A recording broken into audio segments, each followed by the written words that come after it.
Ibu bapak, saudara-saudariku yang dikasihi oleh Tuhan, Shalom. Selamat berjumpa kembali dalam Renungan Harian Katolik Paroki Tomang, Jakarta. Hari ini hari Kamis, tanggal 21 September tahun 2023. Tema renungan kita hari ini adalah Allah kaum pendosa. Ibu bapak, saudara-saudariku yang dikasihi oleh Tuhan, tidak lama setelah terpilih menjadi pemimpin Gereja Katolik sedunia, Paus Fransiskus menyerukan kepada para imam agar berhenti terlalu banyak berbicara tentang hukum gereja yang membuat umat menjadi ketakutan. Tetapi sebaliknya, para imam harus lebih banyak berbicara tentang Allah yang Maha Rahim dan Allah yang Maha Pengampun.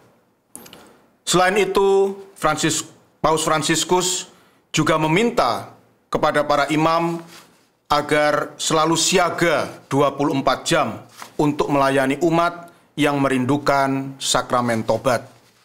Jadi inilah ciri khas dari Paus Fransiskus yang sering dijuluki sebagai Paus Kerahiman, karena ia sangat concern, sangat memperhatikan soal misteri kerahiman ilahi, sehingga Paus Fransiskus sangat menekankan gereja untuk selalu siap, untuk selalu siaga dalam memberikan dan menunjukkan kerahiman Allah kepada seluruh umat.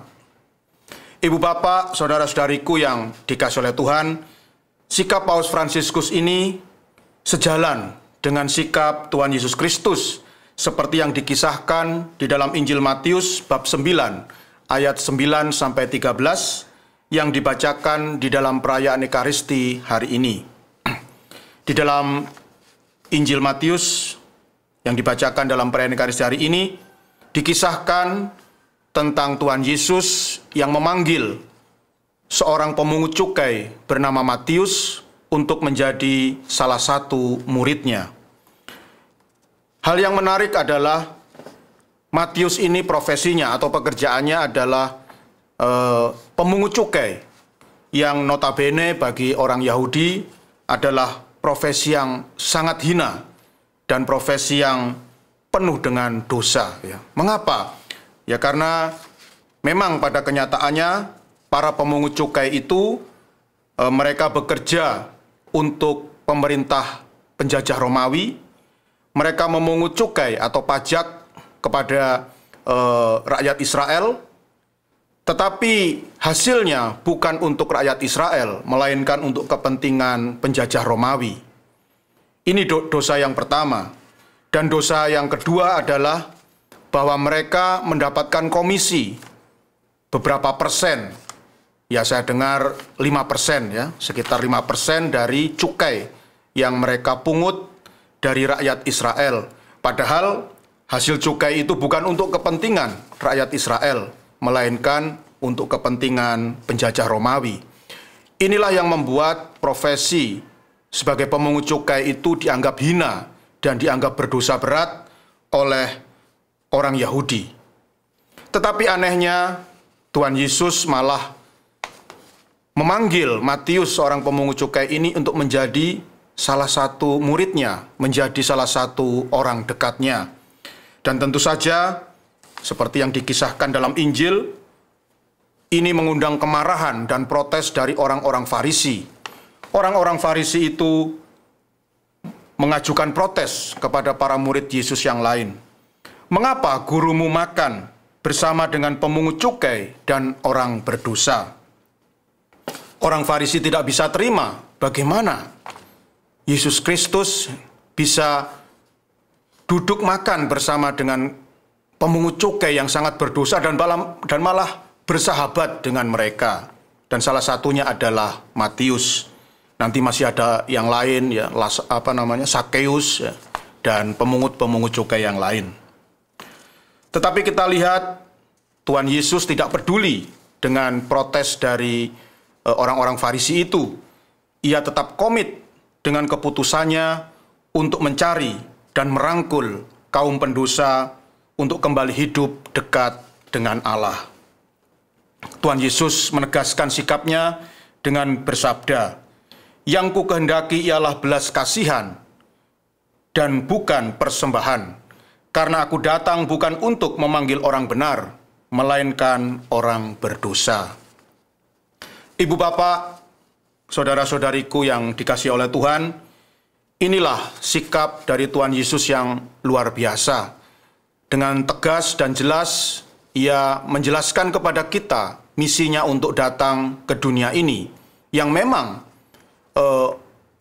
untuk merangkul, untuk mengasihi, dan untuk mengembalikan orang-orang yang berdosa. Dan justru itulah tujuan utama atau misi utama dari Tuhan Yesus datang ke dunia ini. Ibu bapak, saudara-saudariku yang dikasihi oleh Tuhan, mungkin Anda pernah mendengar istilah doa kerahiman ilahi atau doa koronka. Doa kerahiman ilahi dan doa koronka ini diajarkan oleh Tuhan Yesus Kristus kepada seorang kudus bernama Santa Faustina. Dan perlu diketahui apa yang melatar belakangi Tuhan Yesus sehingga Ia meminta Santa Faustina dan juga seluruh umat Katolik untuk rajin mendoakan doa kerahiman ilahi dan juga doa koronka. Keinginan Tuhan Yesus ini dilatar belakangi oleh realitas bahwa di dunia ini yang namanya kaum pendosa atau orang yang suka berbuat dosa itu semakin lama semakin banyak. Dan ini membuat Tuhan Yesus sangat sedih dan berduka. Setiap hari makin lama makin banyak kaum pendosa, makin banyak orang yang memilih untuk mengikuti jalan iblis daripada jalan Allah di dunia ini. Untuk itulah, karena situasi sungguh-sungguh sangat mendesak, maka Tuhan Yesus pun dalam penampakannya kepada Santa Faustina meminta supaya segenap umat Katolik untuk komit dan rajin mendoakan doa kerahiman dan doa koronka. Tuhan Yesus bersabda, setiap kali umat Katolik mendoakan doa kerahiman dan doa koronka, maka satu pribadi dipertobatkan oleh doa itu. Ibu bapak, saudara-saudariku yang dikasihi oleh Tuhan, sungguh indah sikap dari Tuhan Yesus ini. Inilah keindahan dari iman Kristiani, di mana kita bisa melihat bahwa Allah itu bukan hanya Allah orang saleh saja, tetapi justru yang terutama Allah itu adalah kaum pendosa. Allah yang prihatin, Allah yang dengan keinginan yang sangat besar mengharapkan supaya kaum pendosa itu kembali ke jalan yang benar, kembali ke jalan Tuhan dan bertobat. Oleh karena itu, ibu bapak, saudara-saudariku yang dikasihi oleh Tuhan, Allah kita, Tuhan Yesus Kristus, sungguh sangat peduli akan keselamatan kaum pendosa atau orang berdosa. Maka marilah kita juga berusaha membangun kepedulian bagi mereka yang masih sibuk, yang masih senang untuk hidup bergelimang dalam dosa.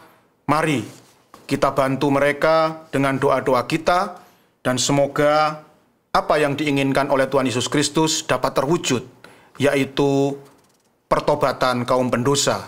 Dan semoga dengan doa-doa kita banyak orang berdosa, banyak kaum pendosa yang bisa diselamatkan. Tuhan memberkati.